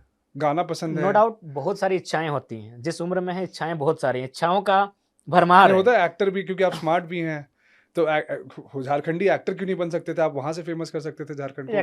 पॉलिटिक्स क्यों? देखिए, पॉलिटिक्स एक चीज होता है कि आपके पैशन में हो जाता है। पावर चाहिए आपको? नहीं, पावर तो कभी पावर में रहे नहीं हम लोग, तो बिना पावर के कर ही नहीं पाएंगे आप। ये नो डाउट। देखिए, एक्चुअली मेरे पिताजी झारखंड आंदोलनकारी रहे हैं। झारखंड आंदोलन के दौरान सर पे चोटें आई, शहादत हुई, तो हम लोग का भाषा में कहावत है, बापे पुप्त प्राप्ते घोड़ा नाय तनी तो थोड़म थोड़ा, पता नहीं कहावत हम ठीक बोल रहे हैं कि नहीं। तो जो पिता का जो छाया होता है वो ऑटोमेटिकली थोड़ा थोड़ा बच्चे पे पड़ता है। क्रांतिकारी, तो क्रांतिकारी स्वभाव बचपन से थे और विद्रोही स्वभाव के हम बचपन से थे। लगता है आपके एक्सप्रेशन से। मतलब व्यवस्थाओं पर हमें हमेशा मेरा गुस्सा, एग्रेशन हमेशा। गुस्सा कैसे निकालते हैं आप? गुस्सा निकल जाता है। गाने का शौक है आपको? हाँ, बचपन में अच्छा गाना गाते थे नहीं, और झारखंड का अभी सबसे अच्छा गाना कौन सा खुट्टा गाना है, एक आपके मुंह से सुनना चाहेंगे? अभी तो उतना सुने ही नहीं है, तुम इतना चुनाव बिजी रहे फिर ना। भी आपके आपके कोई चुनाव के गाने? हाँ, हमारे चुनाव गाने तो बहुत सारे हैं। सुनी लिहा गिरिडीह के बासी, जयराम नहीं दादा नहीं, की। आपको अच्छे से गाना पड़ेगा ये। एक्चुअली अभी उस लय में नहीं है। एक गाना बड़ा अच्छा लगता है सब, वैसे गाने सब अच्छे हैं, लेकिन हाल फिलहाल अभी ज़्यादा ट्रेंड ही करता है, सुनी लिहा हो गिरिडीह के बासी, जयराम दादा के जिताए दिया हंसी हंसी। तो इसका मतलब क्या है? मतलब गिरिडीह की जनता से गीतकार अपील कर रही हैं कि जयराम भैया को हंस हंस के हंस हंस वोट हंस दीजिए के और वोट इनको दीजिए, चुनाव में चुनाव में जिताइए। जिता जी, क्या बात है। तो जयराम जी, मैं ये मानूं कि आपके माध्यम से युवा इंस्पायर होंगे और नो डाउट, झारखंड में रहेंगे। युवा इंस्पायर भी हुए हैं और युवा पॉलिटिक्स को समझना भी चाहते हैं, और युवाओं में एक हिम्मत भी आई है। आज वो सवाल करते हैं। वो हमने देखा कई अफसर पदाधिकारियों के बीच माइक पूछने लेकर की सवाल हिम्मत आ करना, गई। पूछने की हिम्मत उन्होंने किया है कि ठीक है सर, आप हमें लेकर जा रहे, क्यों लेके जा तो रहे। ये आपके कारण हुआ? इन 2 सालों में ये बदलाव आया है। आपकी टीम कितनी बड़ी है अभी? क्या टीम आपने जोड़ा है कोई एक व्यवस्थित नंबर? ढंग से तो काफी छोटे हैं, लेकिन विचारों से काफी बड़ी है टीम। नहीं, जनता को छोड़ के आपकी खुद की टीम। खुद की टीम है, लगभग हमारी। तो आप प्रदेश वर्ग में काम, प्रदेश के ही नेतृत्व में काम करेंगे या फिर आप? नहीं, देश के लिए भी हम लोग आएंगे। पहले प्रदेश के लिए तो हो जाए, अभी उम्र है प्रदेश के लिए, फिर परिपक्व होंगे तो देश के विषय पे आएंगे। और मुझे लगता है जब देश में भी आएंगे तो देश के लोग भी जब हमारे विचारों को सुनेंगे और हमारे तौर तरीकों को तो स्वीकार करेंगे। और मुझे लगता है कि हम जैसे युवाओं को पॉलिटिक्स में आना चाहिए। बिल्कुल, अगर हम जैसे नौजवान अगर पॉलिटिक्स में नहीं आएंगे तो फिर तो पॉलिटिक्स उन्हीं चीज़ों को रिपीट करेगी, राजा का बेटा राजा, नेपोटिज्म। और झारखंड में वही हो रहा है, 6 उपचुनाव में 6 में 6 परिवार के पास ही चला गया सीट। आपकी तरह हिम्मत होनी चाहिए सर, क्योंकि झारखंड के कई ऐसे युवा हैं जो धनबाद के, आपके जिले, हम हमारे जिले की बात करें, जो धनबाद गिरिडीह बोकारो के होने के बाद भी उन्होंने आज वो जिला छोड़ दिया है। अब वो जाना भी नहीं चाहते, चाहे वो डर हो, चाहे वो रोजगार हो। डेफिनेटली रोजगार एक बहुत बड़ा इम्पोर्टेंट। बिल्कुल आपकी उस डर का चिंता, एक मैं किताब का कोटेशन दूंगा, उस किताब का नाम है झारखंड के विस्थापितों का दर्द। उस किताब को लिखा है ज्योतिलाल महतो, जो पुरुलिया से हैं। बड़ा मार्मिक लाइन लिखा है कि हम लड़ते लड़ते 150 वर्षों की लड़ाई को लड़ते लड़ते थक चुके हैं, अब हमें शांत रहने दिया जाए। अब हमें स्वर्ण रेखा नदी, दामोदर नदी के किनारे हमें बस बसाव के लिए छोड़ दिया जाए। अब हमें अपने खेत खलिहानों के सहारे जीने के लिए छोड़ दिया जाए। हम शांत होना चाहते हैं, हम लड़ते लड़ते थक चुके हैं। एक बड़ी मार्मिक लाइन है। तो इसीलिए नौजवान, हम लड़े हैं। हम कब नहीं लड़े हैं? आप भारत के लोग तो अंग्रेजों से लड़े हैं, हमने आजादी के बाद भी लड़ाई लड़ी है। मैं अनगिनत किस्से और कहानियां सुनाऊंगा। मैं शहीद निर्मल महतो का किस्सा सुनाऊंगा। झारखंड के top most supreme leader of Jharkhand, आज जिस रैंक में दिसम गुरु शिबू सोरेन है, उस रैंक का व्यक्ति झारखंड मुक्ति मोर्चा का केंद्रीय अध्यक्ष, और उसका सीना लहू से लाल हो जाता है।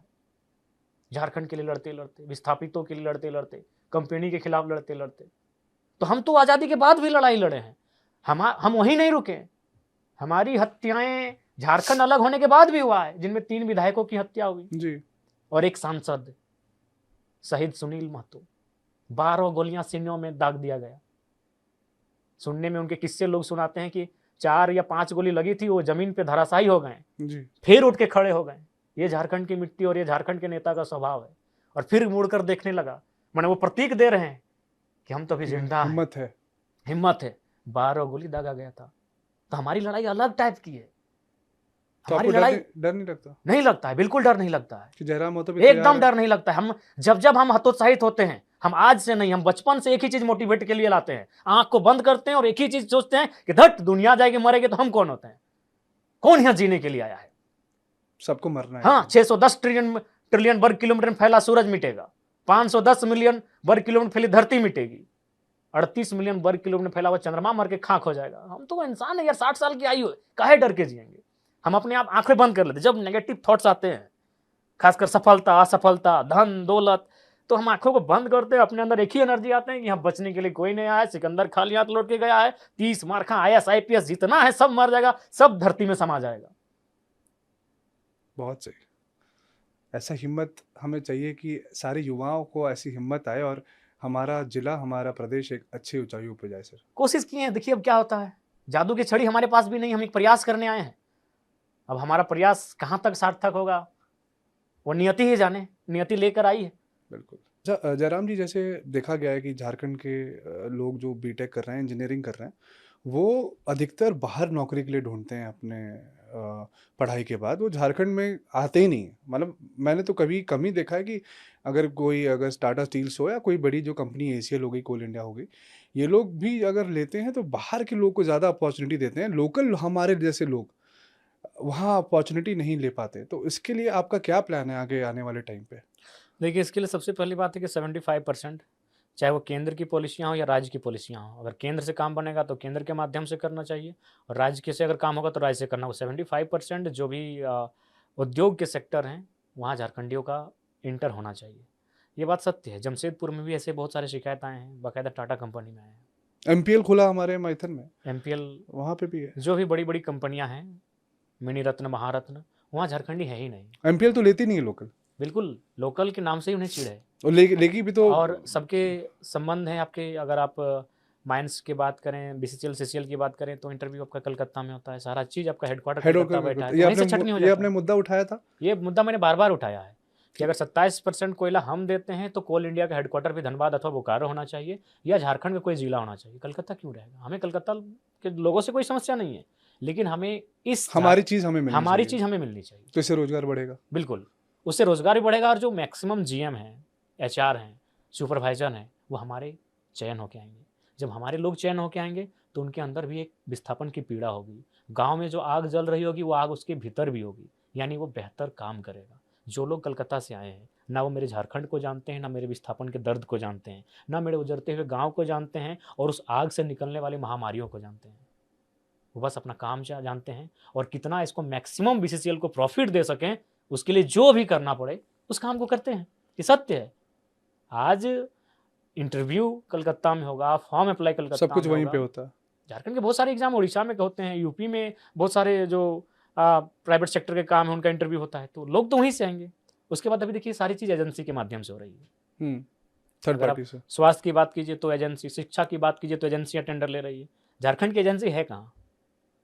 झारखंड का एक भी ढंग का जो एजेंसी का ऑनर होता है, एक भी ढंग का नहीं तो है। अब आप इस पे क्या कहना चाहते हैं देखिए, कि हम इसके सक्षम नहीं है कि पैसे की वजह नहीं, से? सक्षम हैं हम, हमें अवसर नहीं मिल रहा है। बोले तो सिस्टम को इस प्रकार से हाईजैक किया जा चुका तो है। झारखंड में भी तो बाहर के अफसर हैं, नो डाउट है। तो फिर वो क्यों नहीं कर पा रहे?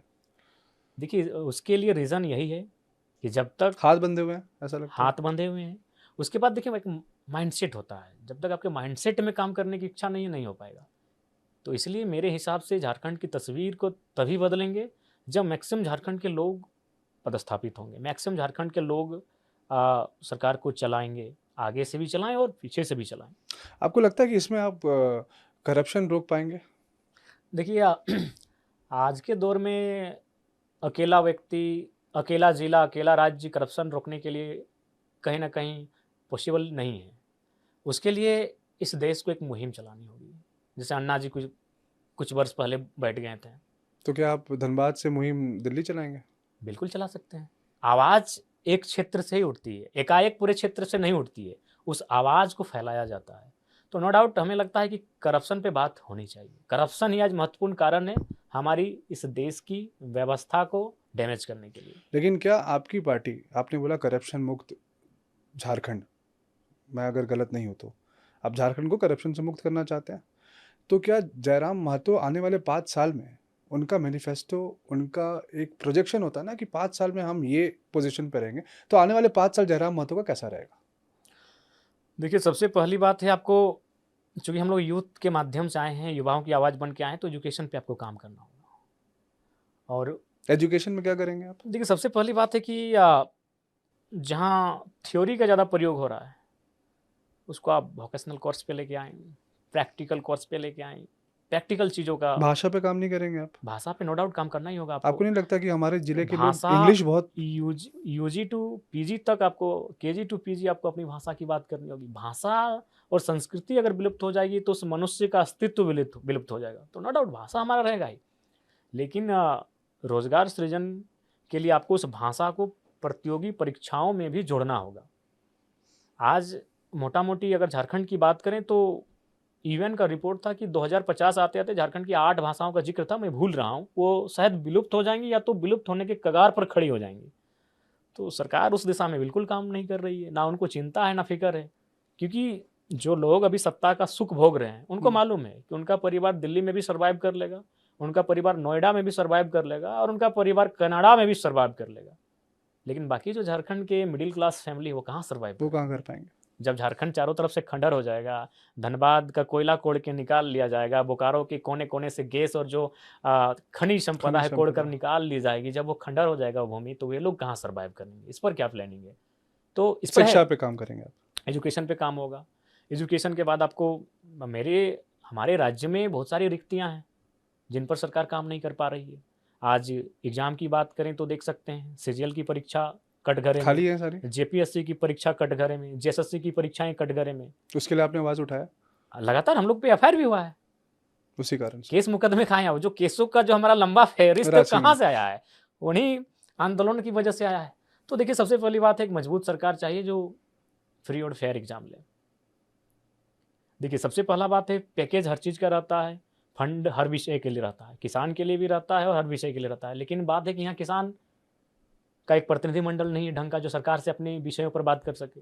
आज जिन विषयों पर एक 29 साल के लड़के बैठ के चर्चा कर रहे हैं, एग्रीकल्चर विश्वविद्यालय में चर्चा कर रही है, काम गवर्नमेंट का है, ये काम सरकार में बैठे लोगों का है, जिनको वोट देकर यहाँ तक भेजा है, उनका काम है उनको सोचने का। लेकिन उनको फुर्सत मिलेगी तब ना, उनको कहाँ वे व्यस्त हैं कि भाई ये सड़क अब नया बनने वाला है, इसमें 10 एकड़ ज़मीन एक्वायर कर लेना है, मार्केट बनाना है, बीएड कॉलेज खोलना है, कोई अपना इन्वेस्ट करना है। अरे भैया, आप ही अगर पूरे झारखंड में आप रहेंगे तो कहाँ जाएंगे? हम लोग कटर लेके भीख मांगते हैं, यही अच्छा रहेगा। सबका है 10 चाहे कोई भी राजनेता हो, कोई भी राजनेता रहे, वो पहले डंके की चोट पे बोलते बिल्कुल डंके की चोट पे। जब मैंने पहले कहा है कि जिस दिन हम चुनाव जीतेंगे ना, उस दिन नाम लेके बोलेंगे, जगह लेके बोलेंगे कि कहाँ आपका 5 एकड़ का जमीन, उस पर क्या खड़ा है अभी झारखंड में। बिल्कुल झारखंड में, झारखंड से बाहर भी बोलेंगे।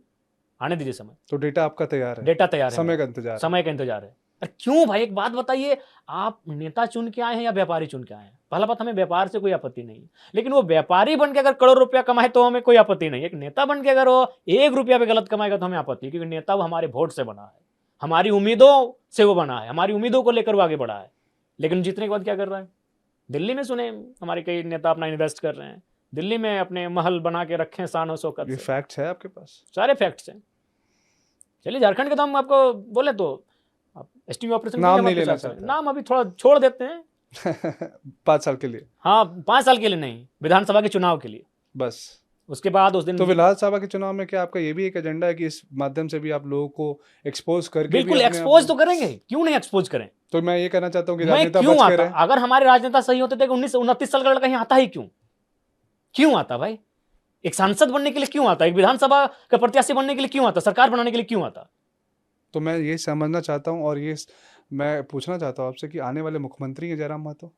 देखिए, जनता तय करेगी। आपका इच्छा क्या है? जनता ठीक है, जनता चाहती है, मैंने कई लोगों से सुना कि वो चाहेगी तो आएंगे, कि वो चाहते हैं कि जयराम महतो मुख्यमंत्री। जनता चाहेगी तो आएंगे, क्यों नहीं आएंगे? तो आपकी इच्छा है? हमारी इच्छा नहीं है, जनता की इच्छा पे हम काम करेंगे, क्योंकि जनता ने जो विश्वास जताया है, जनता ने जो प्रेम दिया है, जो स्नेह किया है, उसका हम ऋणी है। उसके लिए वो जहाँ लेकर आएगी हम आएंगे। आपकी क्षेत्र के पड़ोसी हैं आपके, आपने खुला स्टेटमेंट दे दिया था कि इरफान भैया ने भाभी के लिए साड़ी मंगाया। नहीं, ये उनका ही स्टेटमेंट था कलकत्ता से। वो नाराज हो गए थोड़ी सी कि कल का लड़का आज मेरे को ऐसा बोल रहा है। ठीक है, हमने मेरे वो तो उनका ही स्टेटमेंट था, ये उनका ही स्टेटमेंट था जो 2-3 साल आपने दोहराया, बस हमने सिर्फ दोहराया, ये उन्हीं का स्टेटमेंट। तो आप इस पे क्या कहना चाहते हैं कि कल का लड़का आ जाके मेरे को तो छोड़ दो, मेरे को तो बख्श दो? उन्होंने ऐसा कहा। देखिए, हम बख्शेंगे किसी को नहीं, चाहे कोई हो, चाहे कोई रहे, चाहे वो केंद्र में हो चाहे वो प्रदेश में। आज माननीय इरफान दा हमारे सरकार में है, हो सके मंत्री बनने का उनका चांसेस बन रहा है, आलमगीर आलम के बाद मैंने कहा संभव है मिल जाएगा। तो आप अगर जामताड़ा से आते हैं, जामताड़ा को पूरा दुनिया जानती है साइबर क्राइम के लिए, आप उस पर क्यों नहीं बात करते हैं? उस पर काम क्यों नहीं करते हैं? जामताड़ा के 95% पेशेंट धनबाद आते हैं, पश्चिम बंगाल आसनसोल चले जाते हैं इलाज के लिए, आप उस पर क्यों नहीं बात करते? उनके जीतने का फैक्टर देखिए, जो पूरे भारत का है, अपना खुद का समुदाय, तो आप, लेकिन आप तो उनको साथ लेके चलते हैं। हम सबको साथ लेके चलते हैं, लेकिन पूरे भारत का जो फैक्टर है वो उनका है। लेकिन हाँ, उसी समुदाय में कोई नया नेतृत्व आएगा, उनको जो चैलेंज करेगा बेहतर होगा। परिवारवाद की पॉलिटिक्स क्यों भाई? तो जयराम महतो, क्या ये कहा जाए कि साइबर क्राइम रोकेंगे? क्योंकि बहुत गंदा हमें बाहर दिखाया जाता है कि झारखंड मतलब क्या। पहली बात तो बहुत अच्छी मूवी आई वासेपुर, हम अप्रिशिएट करते हैं, लेकिन जयराम जी बाहर वासेपुर का बहुत बुरा एक इमेज बनाया हुआ है। लोग कहते हैं वासेपुर अच्छा, ये तो कट्टा रखा होगा। अब एक आ गया जामताड़ा, कि अच्छा जामताड़ा ये तो पैसे निकालने में माहिर होगा। तो आपको इससे नहीं लगता कि हमारी छवि को बॉलीवुड वाले लोग आके खराब करके चले जाते हैं मूवी के माध्यम से? बिल्कुल कुछ लोगों के कारण आप पूरे जिले को जस्टिफाई नहीं कर सकते हैं। ये बात तो सही है।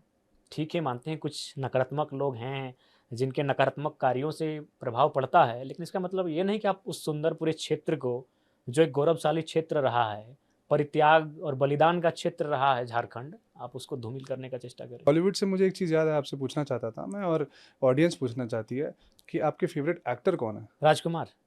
अच्छा, तो क्या उनकी मूवीज देखते हैं आप हमेशा? हाँ, समय मिलता है? अभी अब नहीं क्योंकि आपको मिलता है। समय तो देखिए गाड़ी में भी अब खाने को गाड़ी में आपको बस खाना भी आप गाड़ी में गाड़ी खाते में हैं ही खाते चलते हैं, चलते। बिल्कुल। और एक्ट्रेस कौन पसंद है? जेनेलिया डिसूजा। अच्छा, काफी अलग नाम। हाँ, चूंकि मतलब पता नहीं उनका कोई मूवी लाइक करते हैं उनको आप?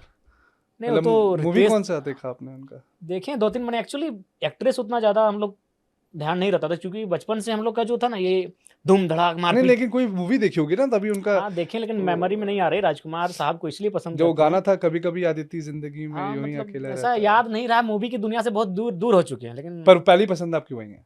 हाँ, आखिरी भी वही है? अब तो मैंने नहीं, अभी कुछ नए मूवी आ रहे हैं। हाँ। जैसे सलार आया था, सलार देखने गए थे। अच्छा, अब मूवी देखते हैं? हाँ, कभी कभी दोस्तों के साथ, अगर थिएटर में जाते हैं थिएटर में कभी कभार तो लोग 6 काफी महीना में। काफी आपको घेर लेते होंगे? वहाँ बहुत मास्क लगा के जाते हैं, कवर करके जाते तब हैं। भी पहचान में तो आ जाते नहीं होंगे? आते हैं, और अभी नाइट शो में जाते हैं। नाइट शो देखते हैं, शौक है आपको? कभी कभार। ये धनबाद जाते हैं या कहीं और? नहीं, धर्माद हुई प्रभातम। प्रभातम जाते हैं? हाँ। क्या बात। तो मूवी का शौक है आपको? कोई अच्छा कोई डायलॉग बोलना चाहें आप किसी मूवी से? वही है। उसको राजकुमार। हमने नहीं, उसको मतलब भूमि का डायलॉग हम अपने यहाँ ऐड कर दिए थे, कि जो मतलब डायलॉग नहीं था, उसको हम डायलॉग बनाए बताइए। कि जो खान सार के सिल को रोक दे उसे सालार कहते हैं, और जो सरकार के दिल को रोक दे उसे टाइगर कहते हैं। क्या बात है, ये तो पूरा सूट कर रहा है, मैच कर रहा है हाँ, आपका। मैच बिल्कुल किया, एकदम धड़कने बढ़ा के रख दी हैं, अभी भी बढ़ा के रखे हैं। सबका जो मीटर आपने हाई कर दिया है। हाई करके रखे हैं कि ये विधानसभा में लड़का क्या करेगा। शादी कब करेंगे जयराम मातो? ये विचित्र सवाल है, इसका उत्तर भी अभी थोड़ा सा हमारे पास नहीं है। नहीं, फिर भी शर्मा रहे हैं आप कुछ तो, मुझे लग रहा है। देखिए, जिस उम्र में है शर्माना स्वाभाविक है। अगर हम शर्माए नहीं, आप प्रेम पे सवाल करें, आप विवाह पे सवाल करें, अगर हम शर्माए नहीं, थोड़ा लजाए नहीं, तो इसका मतलब सोच लीजिए हमें मानवीय गुण है ही नहीं। अगर मुझे मानवीय गुण है तो स्वाभाविक है तो क्या इनमें कुछ प्रतिक्रियाएं। विधायक शपथ लेने के नहीं बाद? नहीं, ऐसा नहीं है। एक्चुअली बात ऐसा है कि मतलब समय नहीं मिला, और जुनून ही बन गया। झारखंड के मुद्दे जुनून बन गए, उन मुद्दों पे बात करना जुनून बन गया। हम लोग तो सोते खाते नहाते बस आंदोलन। एक आपके सामने आंदोलन। हम केस रखते हैं। अगर जयराम महतो को एक लड़की बाहर की पसंद आ गई, जो कि 1932 धनबाद की है, लेकिन 1932 के बाद की है, अच्छा, क्या जयराम महतो शादी करेंगे? देखिए सबसे पहली बात है कि हम लोग एक नहीं, हाँ या ना में देना। नहीं, देखिए पहला बात है कि हम लोग घर के इच्छा को इग्नोर नहीं कर सकते हैं। अगर मान के चलिए, पहला बात है कि अभी हम लोग शहर के लाइफ को नहीं जीते हैं, गांव को जीते हैं जी। तो उसमें घर का मैटर बहुत मायने होता है। लेकिन आप गांव से बाहर हैं। आप तो इतने जनता, आप 3.5 लाख के मुखिया हैं। मतलब आप मुखिया गलत वर्ड यूज किया, 3.5 लाख को आप रिप्रेजेंट कर रहे हैं जी। तो आप गांव के नहीं रहे ना, ये बात तो सही है। और आप दिल्ली घूम रहे हैं आज। दिल्ली घूम रहे हैं, सही है ये। देखा जाएगा परिस्थिति। चलिए ठीक है, इसमें आप शर्मा रहे हैं तो इसका पॉजिटिव है कि बहुत जल्द शायद सुनने को मिलेगी जयराम जी। अभी भाई का हाल ही फिलहाल आप शादी बुलाएंगे की है। हमें बुलाएंगे आप शादी में? जरूर बुलाएंगे। अभी भाई का शादी किए हैं, छोटा भाई का, जो हमसे छोटा है। तो क्यों शादी की? अपनी शादी को रोकने के लिए, अपने शादी के दायित्वों से दूर रहने के लिए ना शादी की है।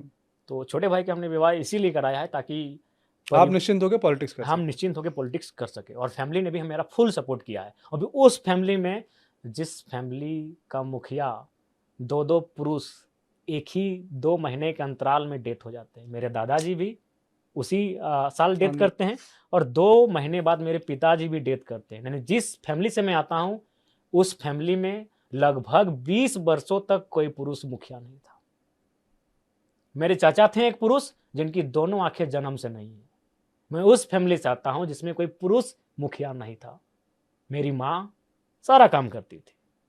मैंने करीब से देखा है। सिर्फ हल इसलिए चूंकि हम जिस कम्युनिटी से आते हैं, हमारी एक परंपराएं हैं, कुछ पौराणिक मिथकें हैं, या फिर जो कुछ भी हमारे एक नियम है कि महिला हल नहीं चला सकती है। तो हल को छोड़कर मेरी माँ ने हर वो काम किया जो एक मर्द करता है।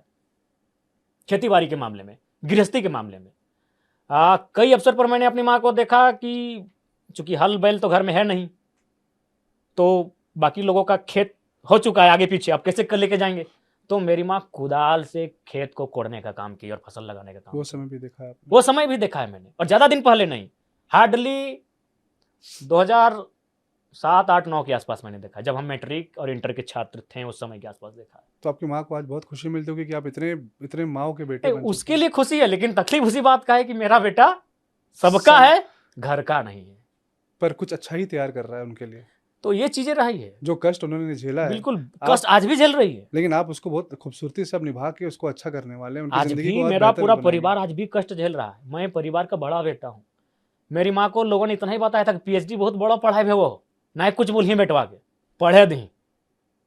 तो मेरी माँ गर्व से अपने रिश्तेदारों को सुनाती कि मेरा बेटा पीएचडी कर रहा है। मेरी माँ नहीं जानती पीएचडी का मतलब क्या होता है। जी। एक गांव की साधारण महिला कैसे जानेगी, नहीं। लेकिन किसी ने उसे कहा था कि पीएचडी बहुत बढ़िया पढ़ाई है वो। पढ़ाई। तो आप डॉक्टर जयराम महतो हैं? नहीं, अभी नहीं, अभी 2 सेमिनार प्रेजेंट हुआ है और 2-4 होंगे, मतलब 4-5 नहीं 4 चैप्टर प्रेजेंट किए हैं जी। 7 चैप्टर का है और 3 चैप्टर बचा है। तो मतलब शिक्षित एक युवा, एक एनर्जेटिक हमें धनबाद को एक रिप्रेजेंटेटिव बिल्कुल। मिलने वाला है बहुत जल्द। कहाँ से चुनाव लड़ेंगे आप? विधानसभा असमंजस है, फिर क्योंकि जन नेता है ना, लोगों के आशीर्वाद से प्यार से हम नेता हम लोग नहीं रहे। नेता वो जो अपने लेकिन विधानसभा आप से लड़ता नेता है। की तरफ बात कर रहे हैं, सस्पेंस रख रहे हैं आप। नहीं, जन नेता नहीं, देखिए खुल के आपको स्पष्ट करना पड़ेगा कि आप उस विधानसभा के हो गए। देखिए, सबसे पहली बात, समय नहीं है आपके पास। मैंने पहला चुनाव लोकसभा लड़ा है। मेरे लोकसभा में 6 विधानसभा आते हैं, तो उसमें से अभी चर्चा चल रहा है टुंडी, जो मेरा होम है। टुंडी के हैं आप? हाँ, टुंडी मेरा होम है। डुमरी मैंने सबसे ज्यादा वोट लाया है, दोनों को बहुत भारी अंतर से पछाड़ा है। मैं बेशक चुनाव हारा हूं, लेकिन डुमरी में मैंने 90,000 वोट लाया है, और जो सेकंड थे वो 55,000 थे, यानी 35,000 से मैंने वहां लीड किया है। दूसरा कौन चर्चा सा वर्ग वहाँ ज्यादा है डुमरी में? हमारे वर्ग हैं। तो आपको लगता है कि आपके वर्ग के ज्यादा लोग हैं तभी सपोर्ट आपको नहीं, मिलेगा? ऐसा नहीं है। नहीं, आप सबके नो हैं। डाउट, वो हमारा बेस है, हमारा वर्ग हमारा बेस है, हमारा आधार लेकिन है। आपने अपने वर्ग को सबको समेट लिया। सबको हमने समेटा है। तो डुमरी में मेरा 90,000 है।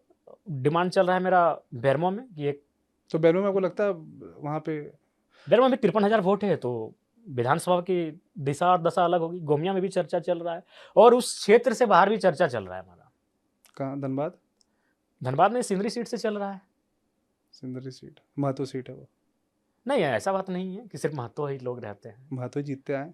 नहीं, बीच में मंडल लोग भी जीते हैं, चलिए, और भी लोग जीते हैं। बहुत अच्छी बात है। और हम तो वेट करेंगे कि आप कब अपना अनाउंस करें, ताकि पूरी जनता का 2 सीटों से लड़ेंगे, अब जहां से भी लड़ेंगे। अभी असमंजस इसलिए है नहीं, मैं बिल्कुल इस पे आपको नहीं बोलूंगा कि मैंने ये कहा था जनता से। देखिए, सबसे पहले बात, लोकसभा चुनाव जनता की मांग थी कि लेकिन लोग धनबाद कहते थे लोकसभा आप बिल्कुल बिल्कुल वही उसी बात को मैं कहना जा रहा हूँ। क्योंकि सबसे ज्यादा अगर पीड़ा किसी ने देखा है, सबसे ज्यादा हमारे नेताओं का कत्लेआम किसी ने देखा है, तो धनबाद ने देखा है जी। माफियाओं के द्वारा अगर सबसे ज्यादा शहादतें ली गई हमारे नेताओं की, तो धनबाद है जी। तो धनबाद से एक स्ट्रॉन्ग आवाज लोग मांग रहे थे। लेकिन चूंकि मैंने ये कहा कि नो डाउट धनबाद तो कभी लड़ेंगे ही लड़ेंगे, ये मेरे दिल और दिमाग में है कि धनबाद लोकसभा लड़ेंगे। लेकिन कब तक आप चेंज करते रहेंगे? मैंने ये कहा कि हम पहला लोकसभा उस सीट से लड़ेंगे जहां कम से कम मैं खुद को वोट दे सकूं। अच्छा, ये बस कारण यही कारण था। और मैंने ये भी लेकिन कहा, लोगों ने अलग अलग इसका नहीं, कोई अलग कोई definition बना कारण दिया नहीं, है। डिफिनेशन जो हो होने दीजिए। लेकिन दूसरा चुनाव जो मैं लड़ूंगा वो वहां से लड़ूंगा जहां से पब्लिक डिमांड करेगी। अच्छा, तो गिरिडीह में हम लोग का 22,000 वोट आया, चूंकि वो सारा शहरी है। तो आपके यहाँ धनबाद में तो वोट कम है आपका? नहीं, धनबाद में भी 80,000 वोट मायने हैं। निर्दलीय प्रत्याशी 1 लाख अंसारी 80,000 लेके आए हैं, हाँ। तो मायने हैं वहाँ ना, जो पार्टियां स्थापित पार्टियां उनसे ज्यादा वोट हम लोग लेके आए हैं। तीसरा स्थान तो वहाँ भी आपको मिला। लगता है धनबाद से लड़ते तो आप एक फाइट देते? जोरदार फाइट देते, बिल्कुल आप देते। जीतते? जीत का तो आप गारंटी किसी सीट से नहीं ले सकते हैं। आप जीत सकते हैं, आप ही जीतेंगे ये हम नहीं कह सकते। आप जीत सकते हैं, इस बात को हम कह सकते हैं। पर ये मैं ये कह सकता हूँ कि आने वाले टाइम में हम आपको विधानसभा में देखने वाले हैं। हाँ, देखेंगे। ये आपने एकदम ठाना है और एकदम जनता ने आपको श्योरिटी दी है कि नहीं, जयराम महतो हमारी आवाज बनेंगे। अब चाहे 2 विधानसभा में कहीं से भी बन कहीं सकते से हैं, रहे वो कोई पर वो विधानसभा जाएंगे। हाँ, और विधानसभा अपने साथ अपने साथियों को भी ले जाएंगे। No doubt. अगर हमें, मैं आपको बताना चाहूँ तो आपके स्टार प्रचारक पार्टी के आप ही हैं? हाँ, इर्द गिर्द हमारे ही। जनता नहीं है? जनता ही है, जनता तो जाहिर है हर जगह। जब लोकसभा का चुनाव हम लोग लड़े थे, जो पहली मीटिंग बुलाए थे, एक सुंदर पहाड़ी के बीच बुलाए थे। मेरा यही स्टाइल है, खुला मेरा यही स्टाइल है गाड़ी के ऊपर।